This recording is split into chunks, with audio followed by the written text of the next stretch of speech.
So this is a story of a certain woman. Now this woman was a wife to a man of God, who was a prophet. Now it happened that one day the prophet died. Just like one day you will die. One day you will wake up and you're no longer in this realm. One day you will wake up and you will meet yourself before the maker of the world. You will meet yourself before the King of Kings. You will wake up and meet yourself before a white throne. And God will be taking account of everything you've done. So it happened that the husband of the wife died. And when he died, the husband had some debt. So the husband's debtors came to take the debt. Now what you need to understand that, in those days, not like these days where your debt is insured. Such that if you take a loan from the bank and you die, the insurance takes care of that debt. No, in those days, if you die, we come for your children. As long as you've not finished our debt, your children are your insurance. So the debtors came to the woman and said, woman, your husband owed us this and this and this. And now that he is dead and you're not in a position to pay, let's have your children to be slaves. So that they may be able to pay for the sins of your husband or for the debts of your husband. And some of you don't have children, you might be thinking, Pastor,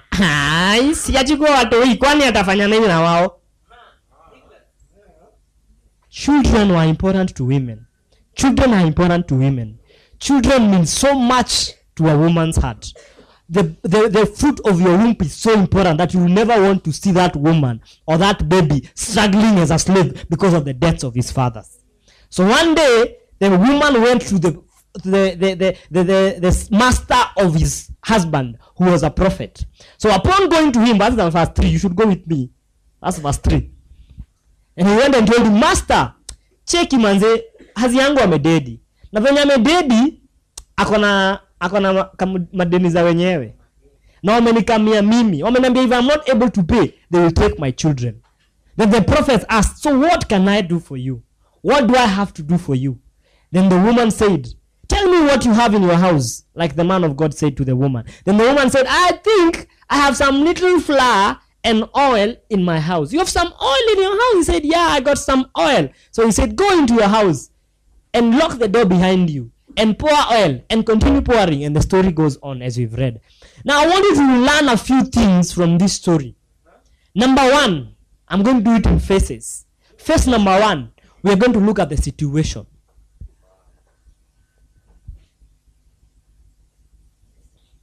I'm going to tell you my title almost at the end of this sermon. So keep following me. So I want you to know one thing. As long as you're alive, as long as you're breathing, as long as your heart is pumping, as long as your legs are moving, as long as your fingers are moving, as long as you can see, as long as you have eyes, as long as you have ears, as long as your brain is working, as long as you are the way you are, situations will always come your way. Issues will always come your way. We all have issues. Everyone has an issue. Tell them, I got some issues too. We all have issues. You may be thinking, Pastor, me, I don't have issues. Oh, you don't have issues. But why do you have a tissue in your house? In your bathroom? Why do you have a tissue paper? You have a tissue paper because you have issues. And in some cases, those issues, you make messes. And it's the tissue that you use to wipe the mess. So we all have issues. So issues will always be there. Remember, issues will always be there. Situations will always come. At times, the situations will come and will look like it was the end of life. Like this is the end of it all. Now, this lady was in a situation where the husband had a bad debt. Now, the debt was not directly related to the woman, but it was related to the husband. However, because when two are joined together, they become one. Her husband issues became her own issues. So the situation the husband was in became her situation by virtue of association. That is to tell me something, that some issues we go through, some situations we find ourselves in, it's not because we really the people who are directly involved in the issues and our people who are directly involved in the situation. We find ourselves in some situation because of association. Tell me about there is impartation by association.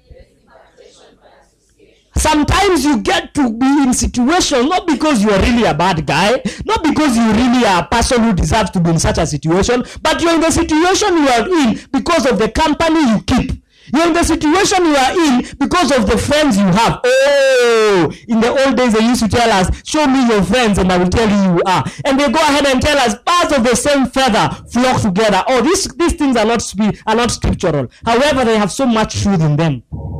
Situations sometimes come not because we are bad people. I have to keep repeating that. But sometimes they come because of the company we keep. The woman had a husband and the husband had a debt. And by virtue of them associating by marriage, she also had an issue. So situations will come. Do you remember situations will come your way? And sometimes you may not be able to pinpoint where this situation is coming from. You may not be able to tell where you went wrong. You may not even be able to know where you missed the mark. You may not even be able to know where you missed it. However, this is life. Life has situations. Life has issues. The widow of this prophet was in a stalemate. She could not go out. She could not come in. And the situation she was in, the stalemate she was in a debt. And now the debtors had come. And the debtors had come to steal, not actually to steal, to what is it called? To claim what is rightfully theirs. But now because she was not in a position to pay, they decided that we are going to take your children and have them as the ransom, or have them as the repayment, as the loan repayment of your debt. So friends, the truth about life is situations will come. Issues will come your way. Struggles will come your way. But the truth of the matter is, issues have to come your way. It is impossible to be in life and not to be in situations. It is to be impossible to be in life and not to have issues. That's why we all got issues. Tell your neighbor, I have issues. I have struggles. Stop looking at me as though you're so holy and I'm so wicked. We all have issues. I got issues, you have issues. The problem is that maybe that's because you've never found me in your issue. That's why you can easily point a finger at my issue and say, look, we found him fornicating. Look, we found him drinking. Look, we found him smoking. It's not because you don't have issues. You also have issues. But the fact that we've never found you in your issues, you think your issues are less of my issues. But the truth is, we all got issues. We all got situations. We all have problems. So let me pause there and tell somebody one thing. You could be in a place in your life where you think you have so much issues that you don't know where you went wrong. You have so much issues in your life. So much is going on with your life that you can't place a finger where you missed the mark. The truth of the matter is, it could not be your fault. It could not be your problem. Some situations that we go through, are they really our problems?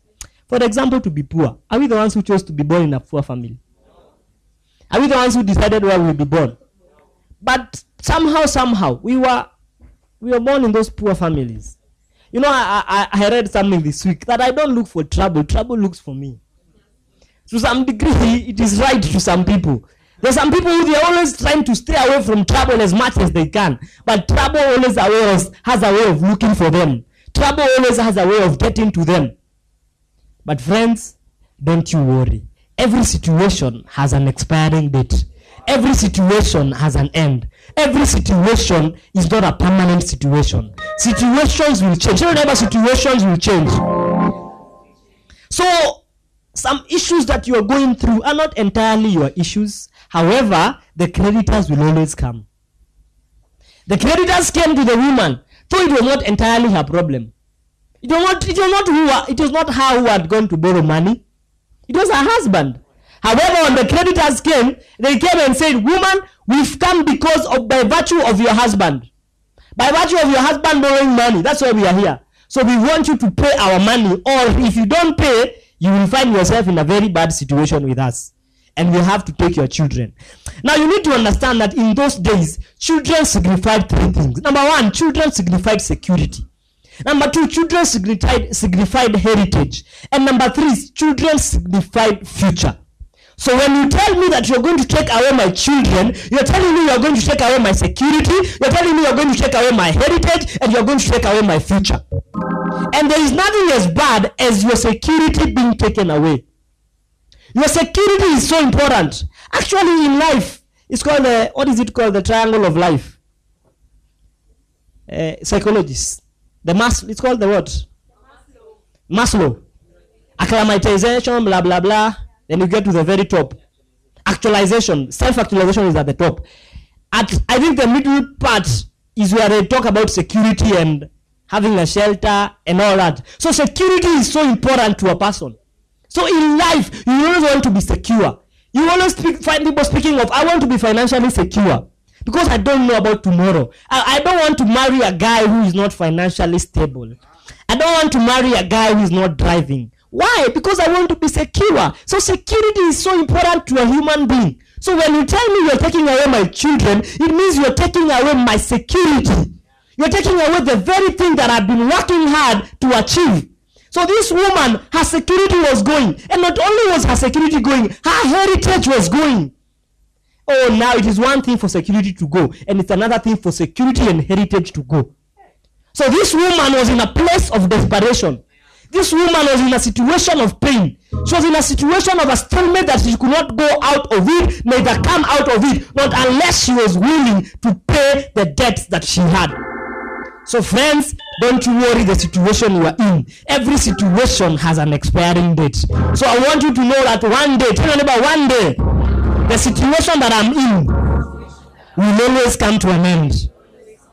So the woman was troubled, seeing she's about to lose everything she has. I know there are some people listening to me today, and you feel like you're in a very same situation like that woman. The situation you are in is threatening to take away your security. The situation you are in is threatening to take away your heritage. The situation you are in is threatening to take away your future. Probably it is your house that is being locked. That is your security. Where will you sleep? Probably it is you're not sure that you are able to go to finish your degree. That's your future. How will I get a job without finishing my degree? Probably it is your heritage. Your parents have disowned you. They said, because you decided to follow God, we no longer love you. We are no longer our child. But don't you worry. Every situation has an expiring date. Every situation has an end. Tell me that every situation has an end. Don't worry. Don't lose hope. Don't lose hope. Tell me that don't lose hope. The situation you are in is not unto death. This reminds me of a story in the Bible. One day Jesus had a friend who was called Lazarus. So Jesus I really liked this guy. He was one of his best friends. He was a beloved friend to Jesus. And Jesus always liked to be around this Jesus. And one day Jesus is walking around, he receives a message and says, yo, niaje mse, bezi wako amededi. And he was a bezi mgani? Lazarus amededi. So Jesus is in a situation where he has lost his friend. He has lost his security, because friendship is security. He has lost his heritage. Friendship has an heritage in it. He has lost his future. He never knew. You don't know what your friendships have to hold in future. Some friendships are good. They might give you a job in future. Some friendships are good. They might be unajua Kenya, for example Kenya. Unajua nani? Unajua hiyo story ya Kenya. Unajua nani yuko akusaidie. So you never know. Maybe the friendships you are in today could speak of your future of tomorrow. So Jesus was in a similar situation. He had lost one of his important friends. And his friend was called Lazarus. So throughout his life, Jesus really loved this guy. Then Jesus receives a message. And he's told, yo, niaje mtu wangu. Boys wako amededi. Then Jesus says, yo, my friend is not dead. He's asleep. Then his disciples wonder, do you understand what you mean by your friend is asleep while we're telling you your friend is dead? Actually, let's read that scripture. Now, Jesus loved mother and her sister. Okay, start from verse 1. Now, a certain man was sick, Lazarus of Bethany, the town of Mary and her sister Lazarus. You are too fast. It was that Mary who anointed the Lord with the fragrant oil and wiped his feet with her hair, whose brother Lazarus was sick. So that Mary was so important to Jesus. It was someone who had wiped Jesus with his own hair. And you know the hair of a woman, the Bible says the hair of a woman is her glory.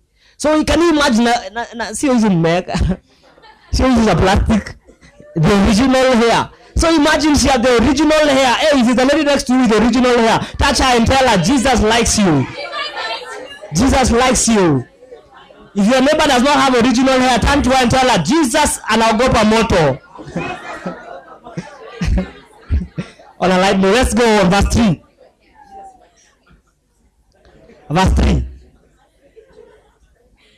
Therefore, the sisters sent to him, saying, Lord, behold, whom you love is sick. Lord, there's a situation at my place. The person you love is sick. Lord, I'm sending out a message. That person you love with the TGL, Lord, he is broke. That person you love, Lord, his house is being closed. That person you love, Lord, is struggling with porn. Lord, that guy you love, Lord, he's going through issues at home. Lord, that guy you love, he does not know of his future. He doesn't even know what of his future hold. Lord, that friend of yours whom you love, his house is being locked. So they send out a message and saying, behold, the person you love is sick. The next verse. When Jesus heard that, he said, the sickness is not unto death, but for the glory of God, that the Son of God may be glorified through it. One day I remember that my dad was sick, very sick. He was like in his deathbed. Then I was in church. Then my pastor preached and said, the situation you are in is not unto death, but for the glory of the Son of God. So I was wondering, Pastor, do you know that my father is on the point of almost dying? And you're saying that the situation you are in is not unto death, but for the glory of the Son of God. However, somehow, I found faith in my heart and I believed. I believed that the sickness that my father was in was not unto death, but for the glory of the Son of God. So I went home. Upon getting home, I took anointing oil. As my father lay on his deathbed, I went there and knelt beside him, and I laid my hands on him and said, this sickness is not unto death. This sickness is not unto death. This situation you are in is not unto death. And today I'm doing the very same thing. I kneel down and decree, this sickness you are in, this situation you are in, this struggle you are in is not unto death, but for the glory of the Son of God. This situation has an end. This situation has an end. If I'm talking to you, you should be shouting your loudest amen, because I know there are people here, you think you are the end of life. You think this is the very end of life. I've been broke since January. Now we are in April. I had a resolution that by the time we are getting to April, I'll be having a monthly salary of 10,000. But look, at the time we are in April, I only have 100 shillings in my pocket. Hata 100 ni mingi, tuko na tu mbao kunirudisha home. The situation you are in is not unto death, but for the glory of the Son of God. The next verse. Now Jesus loved Martha and her sister Lazarus. Look, Jesus says this situation you are in is not unto death, but for the glory of the Son of God. Full stop. And the next scripture is not a continuation of that. Is the writer just giving an overview of what it was like. So he says, Jesus loved Martha and her sister and Lazarus. So the writer is giving you this so that you understand what is going to happen next is a product of love. So see the next verse. So when he heard that he was sick, he stayed 2 more days in the place he was in. Then the previous one has said what? Now Jesus loved Martha, her sister, and Lazarus. If Jesus loved Martha, if Jesus loved Lazarus, if Jesus loved her sister, Mary, how comes that he stayed 2 more days in the place he was in, and he knew his friend was in a situation of almost leading to death? It's a question. Jesus, I thought you said you loved, but you stayed 2 more days in the place you are in. Sometimes love will wait. Sometimes love will wait for you to exhaust all your options. That's why we are told true love waits. Love is patient. True love will wait. If the guy really likes you, he will not go straight dropping your skirt. If the girl really likes you, he will not be too fast in opening your trouser. I said it. You're looking at me as though you don't know those things. You're looking holy, Pastor. Me, I only open my skirt when I'm going to the bathroom. I know some people, you open it with your mouth. You think I don't know, Yeah? If I'm dialing your number, just pick the call. And I don't like people walking out and in when I'm preaching. It distracts my concentration. So pick your call. Don't ever pick the call. So sometimes love will wait. Sometimes love will tell you, chill. I have your issue at hand, but just wait. I will sort out your issues, but wait. There are people who have always come to me and they have issues. And I know that this issue I can solve. But I tell them, wait. Not because I can't solve that issue. Not because I even don't have the answer. At times I even have the answer to what they are telling me. But I tell them, wait. Why? Because sometimes love does what? Love will tell you to wait. It is in the waiting time that you will discover what is in your heart. It is in the waiting time that you will exhaust all your options. Pastor, umesema wait. Aya, sawa, nitafute sponsor nitumie rent. Pastor, umesema utaniombea leo. Aya, sawa, nitafute kanyari aniombee. Wait. Then see what happened next. Verse 7. You're too slow. Then after this, he said to his disciples, let us go to Judea again. Meaning, what is again? Again means he has done that previously, right? So he says, now let's go back again. But now this time, we're not going for any other mission. This time, we're not going to win the souls. This time, we're not going for evangelism.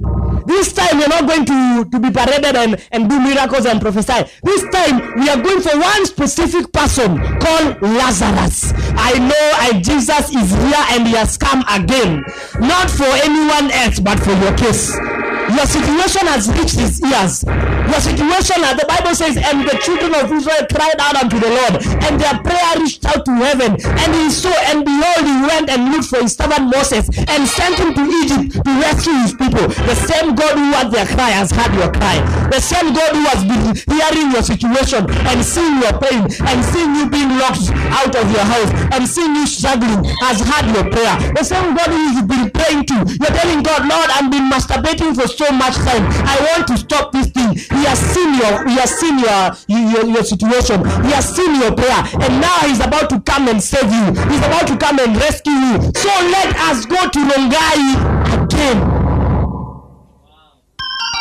So let's go to Rongai again.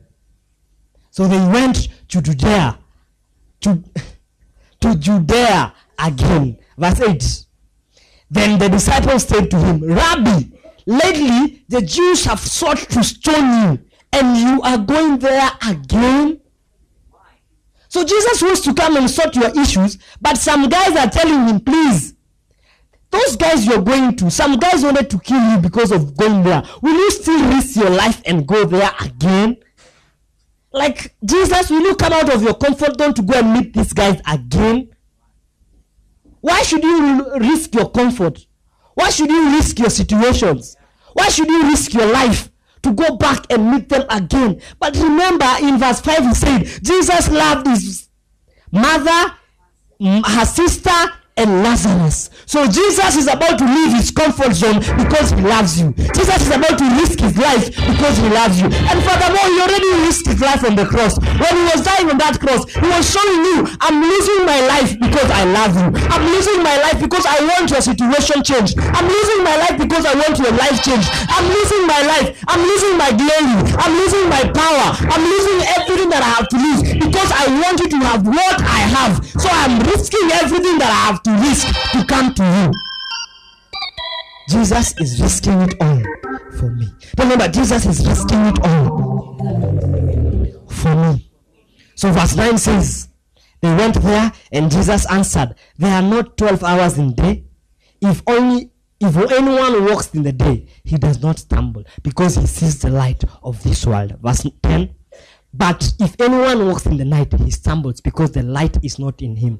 And that's for another day. These things he said, and after he had said to them, our friend Lazarus sleeps, but I go that I may awake him up.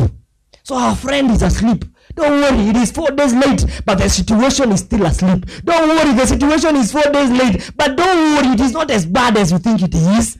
To you it looks like it is death, but to the hands of God it is sleep. Hey, I say that again. Can I say it again? To you it looks like it is death, but to the hands of the master it is sleep. So it means if it is sleep to him, he can easily awaken you. It is easier to awaken someone who is sleeping than to raise the dead. So in his eyes, in his viewpoint, he's seeing your situation as though it is sleep. Like it is easier to sort out your situation. It is easier to change around your things. It is easier to make your things work again.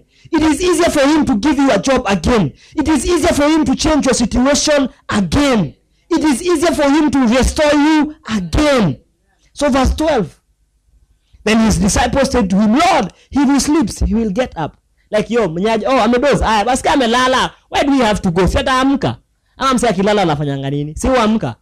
But Jesus continues and says, however, Jesus spoke of his death, but they thought that he was speaking about taking rest in sleep. Then Jesus said to them plainly, Lazarus is dead. Now Jesus got to a point where he was frustrated. This is the point where leaders get to a place of frustration, because what you are seeing is not what your followers are seeing. So you have to go and tell them things as they are. Okay, fine. This is a situation. We don't have money. However, this situation to me is not lack of money. You get my point? Like you tell them blankly, he's dead. But in my eyes, he's not dead. He's asleep. But to you, because you don't understand what I'm saying, he's dead. Verse 15. And I am glad for your sakes that I was not there. Like I'm glad that your house was locked and I was not around. I am glad that you went through what you went through. I am glad that you were fired from your workplace and I was not there. I am glad that your boyfriend dumped you and I was not there. I am glad that your sister does not talk to you anymore. I am glad that it happened that I'm not there. I'm glad that your parent told you, we no longer I'll call you a child. We have disowned you. I am glad that they said that and I was not there.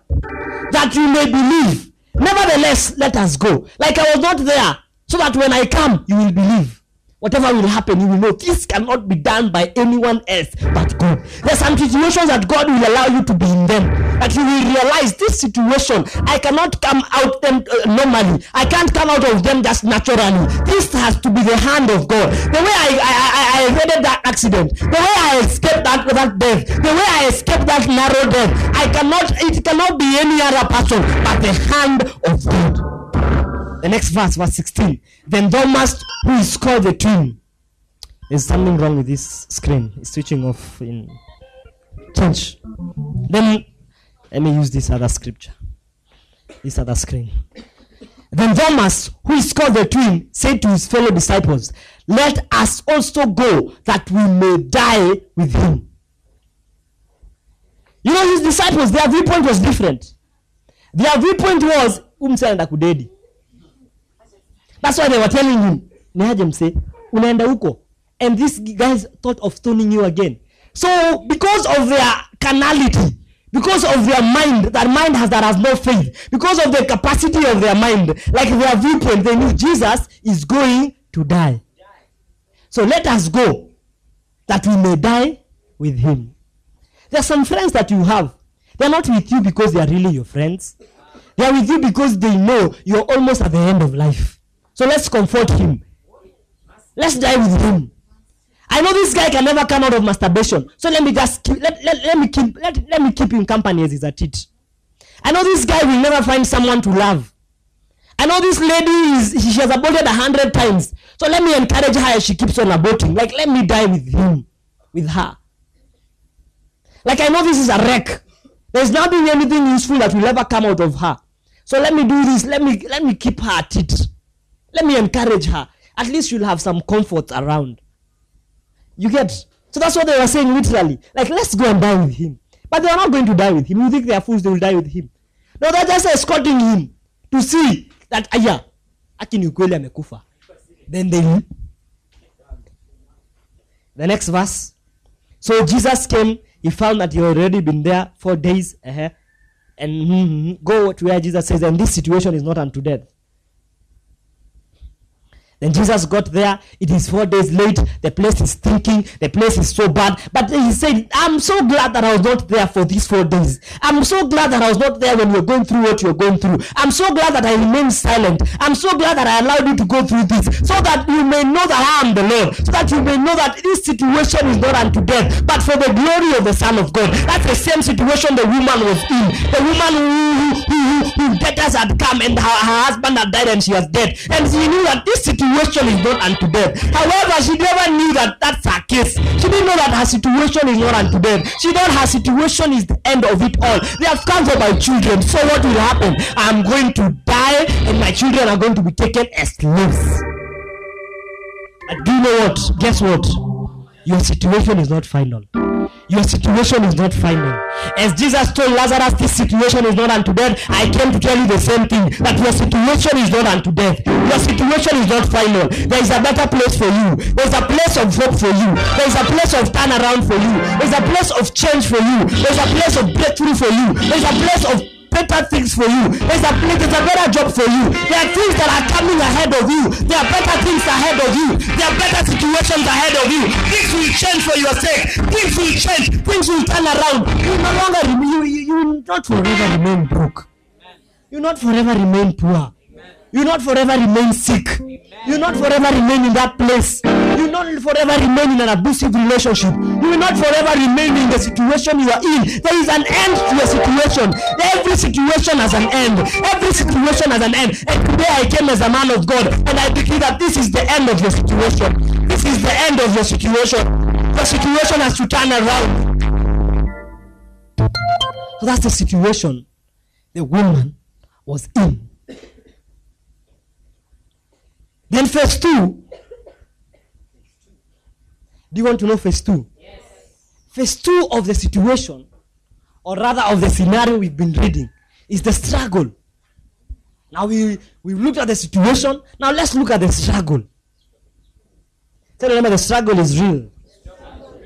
Verse 2. 2 Kings 4:2. So Elisha said to her, what shall I do for you? Like, are you for real?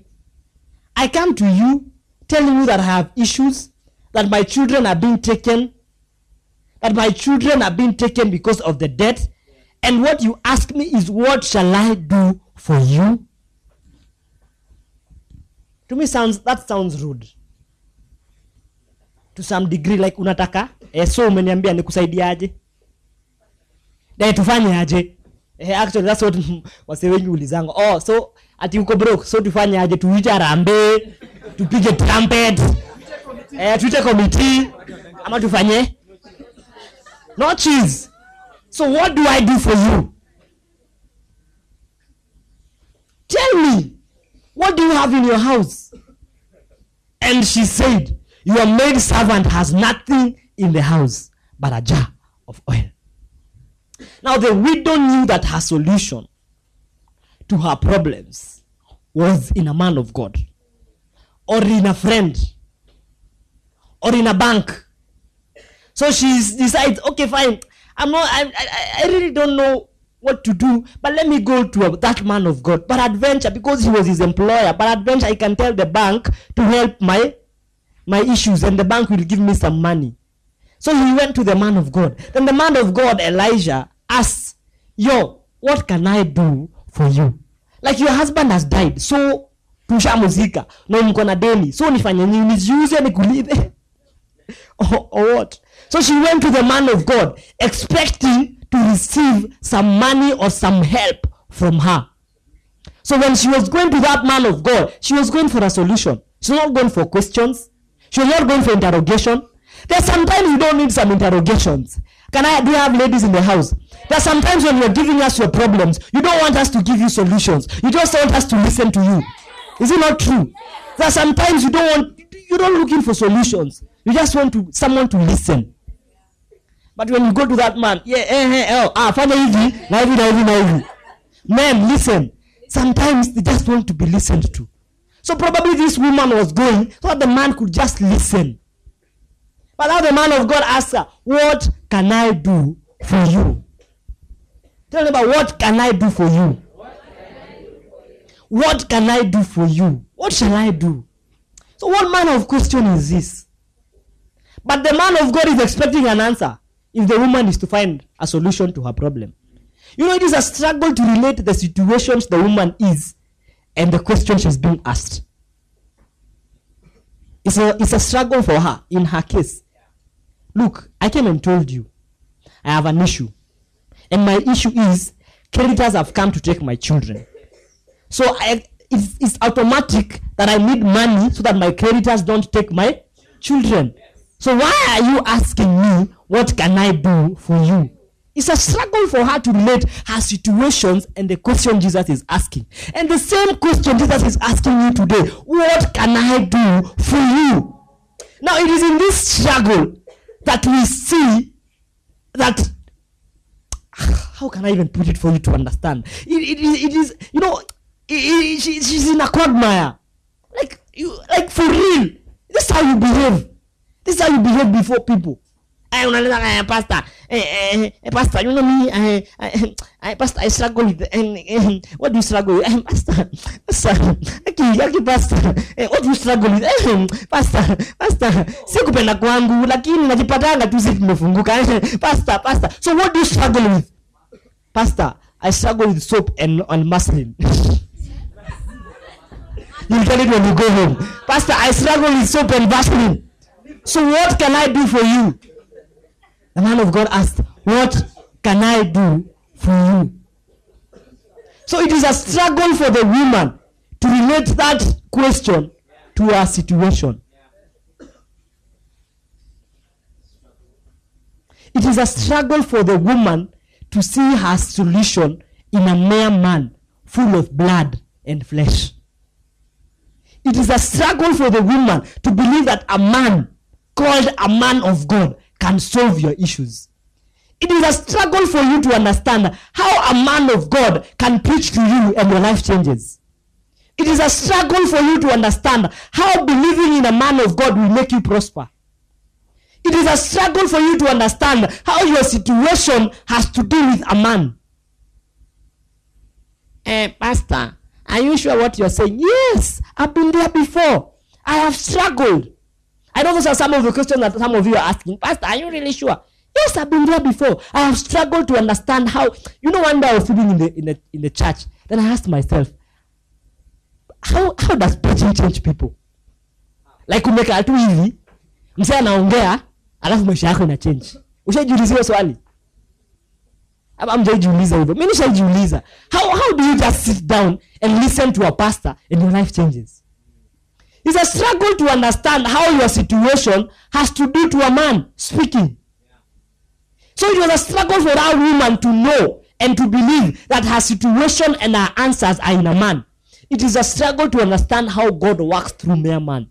But the truth of the matter is, God works through men. But it is in the midst of the struggle that God performs his wonders. It is in the midst of our struggles that God performed the wonder. The man of God asked the woman, woman, what do you have in your house? What do you have? I remember a story of one time Peter was going into the beautiful temple and he was walking in. A man was seated on outside. As the man was seated there, Peter came and the man was seated there borrowing alms and asking for money. Then Peter asked the man, what can I do for you? And the man said, I just want you to give me a few pennies. But Peter said, silver and gold have I not, but such as I have I give thee. Now pick up your mat, rise up and walk. That is to tell me, sometimes when you come to a man of God, you expect him to relate to you in a particular way. But what you don't understand is, God has a wholesome package for you on the other side. That's why the man of God ever said, take chukua 200 nikakunywe chai. Angempea 200 akunywe chai, he would have remained in that situation of 200 every single day. But the man of God looked at them and said, such as I have, I give you. Now pick up your mat. Like, I'm solving your problem in entirety. I'm solving your problem totally. You're no longer going to be sitting here asking for 200. You're no longer going to be sitting here asking for 5 bob. You're no longer going to be sitting here asking for a few coins from your friends. Now, such as I have, I give you. So pick up your mat, rise up and walk. I came to tell somebody, your struggle you've been in, to understand how a man of God has your solution. Because God had a better plan of doing his things. God has a wholesome program, and a wholesome package for you. So pick up your mat, rise up and walk. pick up your mat, rise up and walk. If I were you, I would be standing up and picking up my mat and walking. I'm picking up my mat of shame. I'm picking up my mat of struggle. I'm picking up my mat of masturbation. I'm picking up what has been sitting on me. I'm picking up my lack of a job, and I'm beginning to walk. I'm beginning to walk because I believe it is time that I walk. It is time that I walk. Pick up your mat and walk. You know, it was a struggle for Noah to believe that it is going to rain, even after so many years of building an ark and no rain was falling down. It was a struggle for Lazarus' family to believe even after 4 days, Jesus could still raise up his brother. It was a struggle for Moses to believe that the person who had an impaired vision, a person who could not speak, his vision was bad and his mouth was bad. He could not speak. It was a struggle for him to understand how such a person can be used to deliver the children of Israel. It is a struggle for you to believe that God has something for you. I know most of you self-doubt yourself. You wonder, sit down. I tell you something. Me, the only thing I have is just a few things. It's a struggle. Lord, I have nothing. But I came to let you know, it is in the struggle that we find out what we carry. It is in the struggle that the woman found out what she had. The woman said, when the prophet asked her, so tell me, what do you have in your house? The woman said, hey, brother, your maidservant has nothing in the house but a jar of oil. She didn't know she had that until the question was asked. Sometimes Jesus will ask you, what can I do for you? Because he wants you to think. It's a question of vision. It's a question of what do you want with your life? Where do you want me to take you? Because I can never take you where you've not realized in your brains, like in your head. Jesus cannot take you where you've not seen it in your mental ability. Your imagination is what Jesus uses. If you've never imagined yourself being in a plane, even if Jesus comes and tells you, I will take you to a plane, and you will fly and go to a foreign country, you will not believe it. But if you've imagined yourself, you've seen yourself walking into an embassy asking for a visa. You've seen yourself going to a broker and buying your air ticket. You've seen yourself flying. You've seen yourself sitting in an airplane, going to a foreign country, sitting down, doing business, and coming back. If Jesus tells you, I will do that for you, you'll believe it. But if you've never imagined it, even if he tells you, you won't do it. That's why it is a struggle for this woman to see how that question has to do with her solution. Because she had never thought or realized that her solution could be within her. Sometimes your solution is within you. Sometimes your solution is with you. Stop looking for solutions with men. Men don't have solutions. Women, sponsors don't have solutions. Men, girls don't have solutions. Your solutions are with you because the Holy Spirit is in you. Your struggle is because God is expecting you in the struggle to discover what you carry. Man of God, I only have a jug of oil. I have nothing else but just a jug of oil. Actually, when you read that, you will see the tone that the woman was saying in. She was saying in a tone of, he isn't this idea. Like, by the way, niko tu na kinde. Niko na ashu. Uko na dongapi hapo? Hata sina do, niko tu na ashu. I have nothing but a jar of oil. So Jesus is asking you, what do you have in your house? And you say, Jesus, I have nothing but Photoshop skills. Jesus, I have nothing but a simple camera. Jesus, I have nothing but just a mere certificate. Jesus, I have nothing but just a mere master's degree. Jesus, I have nothing but. I have nothing, but I just have this. Jesus, I have nothing with my life, but I just have this dream. Jesus, I have nothing in my life, but I just desire that one day I'll have a company. Jesus, I have nothing in my life, but I just desire that one day I'll work for Uber. Jesus, I have nothing with me, but I just desire that one day I'll work for UN. Jesus, I have nothing but a jar of oil. I have nothing. So it was a struggle until when she realized that within her is a solution. It is in the struggle that you discover you can raise the dead. It is in the struggle that Jesus discovered, hey, I can say Lazarus, come forth, and the man comes forth. Minus the struggle, Jesus would never have risen up the dead. Minus the death, Jesus would never have risen the dead. Minus you being locked to your house, you would never have known Jesus as a provider. It is in the struggle that you discover that you are a born leader. It is when there's a crisis and you stand up and say, yo, this is what we are doing. And people do it that you discover, yeah. Kumbe unanisikia? Kumbe mimi mnoma hivyo. It is in the struggle that you discover is a call of God over your life. It is in the struggle trying to relate your situation with the questions you are being asked that you discover, hey, kumbe God has called me as well. It is in those struggles that you discover that you can kill a giant. It is in the struggle that David discovered, by the way, this guy cannot be mocking our people like that. I have the potential to kill. So I'm going to rise up, take up my sling, my 5 pebbles, and I'm going to shoot and kill this giant. It is in the struggle that you will kill your giants. It is in your struggle that you will discover that you have something within you. I have nothing but a jar of oil. Pastor, I have nothing but just a simple business idea. Pastor, I have nothing but just I've sent my CVs everywhere. Pastor, I have nothing but I'm just a photographer. I only live on taking photos, photo shoots. Nifikie wazazi sana sana. That 250, nothing so. Pastor, I only live on that. I have nothing but. Remember, I have nothing but. Say that I'm saying, I have nothing but. Then tell them what you have. Tell them what you have. I have nothing. Some of you will say, I have nothing but just a certificate. Some of you will say, I have nothing but just a photo shoot skill. I have nothing but just, I can just make memes and people will laugh. I have nothing but just this little thing that I have. But I came to let you know that little is much before God. What looks little before you is going to be multiplied before God.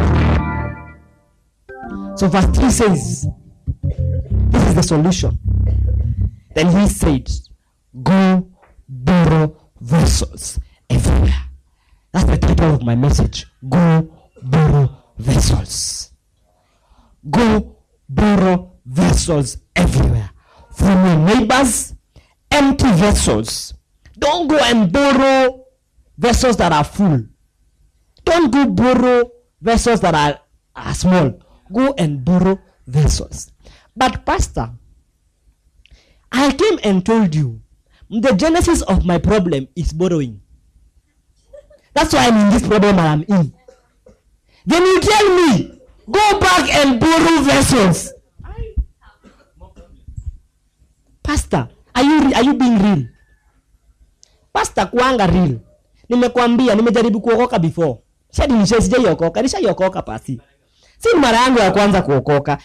Kama mimi nilikuwa mtu hii. Nilikuwa naokokanga kila kuna ndugu gizani those crusades wanakama. All of them.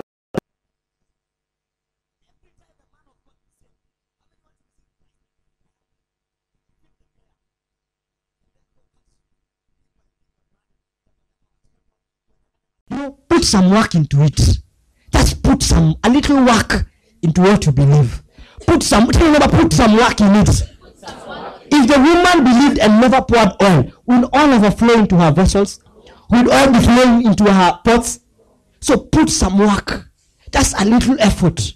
A little effort. The Bible says, and God will make all your efforts successful in Psalms. If God is able to make all your efforts successful, then put in a little effort. Remember, put in a little effort. Just a little effort. And keep pouring. Just keep pouring into the vessel. If you have to pray, just keep praying. But don't stop. Keep doing it. Keep pouring. Keep pouring. Keep praying. Keep applying. Keep singing. Keep praising. Keep doing it. Just keep at it. Just keep at it. Keep pouring. Keep pouring. When the vessel is full, change the vessel. Keep pouring. That's why I told you. Borrow vessels from all your neighbors so that you can just keep pouring and keep pouring and keep pouring and keep pouring and keep pouring and keep pouring. Keep praying. Keep praying. You prayed, you never answered yesterday. Keep praying. Keep praying. You believe that you will answer today. Keep praying. Yesterday you were told if you sing, God will change your miracle, but he never changed and never gave you a miracle. Keep singing. Keep singing. Keep singing. Keep singing. Keep believing. Keep believing. Keep believing. Keep applying. Keep applying. Keep applying. Even if you have to apply 1,700 times, keep applying. Keep applying. Keep applying. Keep applying. Just keep pouring. Just keep pouring. Keep doing it. Keep trying. Don't quit. Just keep at it. Don't quit. Keep at it. Don't quit. Keep at it. The skill could just be Photoshop, but just keep doing it. The skill could just be a camera guy. I only know how to take photos. Keep at it. They failed yesterday, but I know another guy who has made it still in photography. So keep doing it. Keep doing it. But this time, the door should be locked because you're not coming out of it. Look, we're not coming out of this thing alive. That's the mentality you should have. I'm coming out of this thing. Either alive, victorious, like on the other end, or dead, going to heaven. But I'm not coming out. The door behind me is locked. I'm not going to quit. If they told me I could not sing, I'll sing better. If they told me I'm a loser, I'm a failure, I just keep at it. I may look like a failure today, but don't worry, I'll keep at it. I'll keep at it. I keep at it. Keep doing what God told you to do.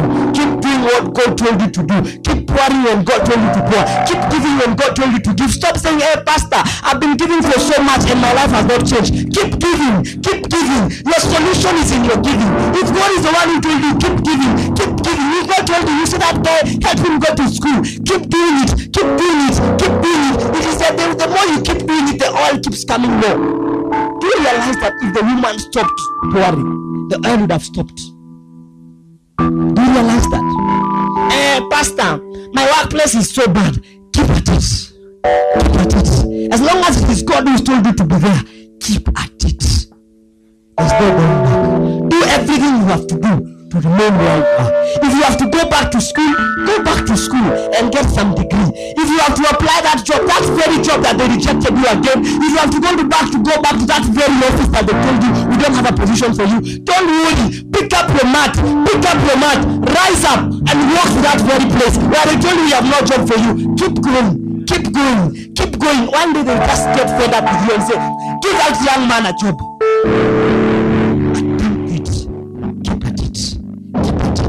Even if it is a million times, just keep at it.